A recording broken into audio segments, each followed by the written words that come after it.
So this week I thought I'd do a quick recap on gridding and also do a little bit on perspective, because I think last week I realised I'd perhaps gone a bit too quickly into it, doing a whole street scene without covering or recapping the basics of perspective.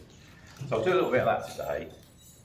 So just as what we've done so far on June was the first week I talked a little bit about using watercolour in a kind of gouache style. I'll kind of come back to that. Last week I did a little bit on street scenes.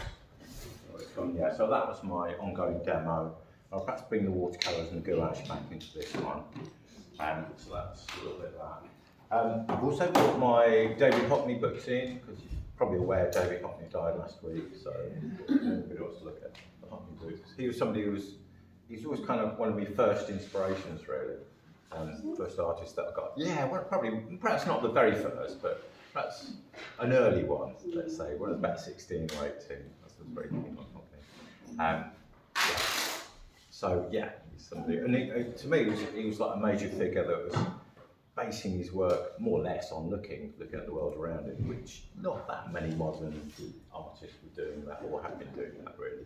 So I think he's always a good person to look at. So that's that. Right, so gridding.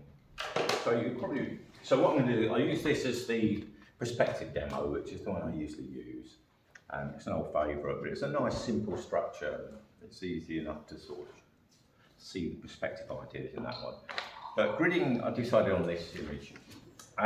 So what if you've got an image, a photo image, or a drawing, so you probably remember all this, but what you really need to do to start with is make sure the shape is the same. You've got the same shaped image as your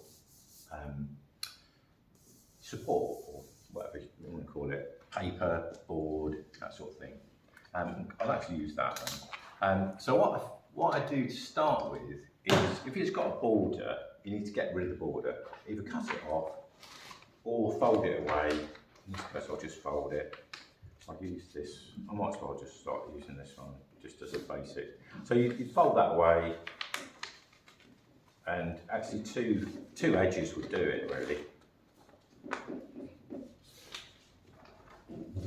I'll turn that back that way.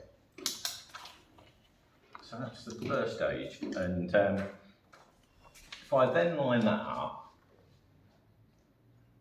the top edge and it doesn't matter which edges, but two edges, line two edges up. So a really easy way of getting the same proportion is just to look at the diagonal. Okay. So anything, I'll draw a diagonal through this. Seems a bit wobbly, and it is, the more care you take, the better this is going to turn out. So really, any rectangles sort of on that diagonal are going to have the same ratio as these.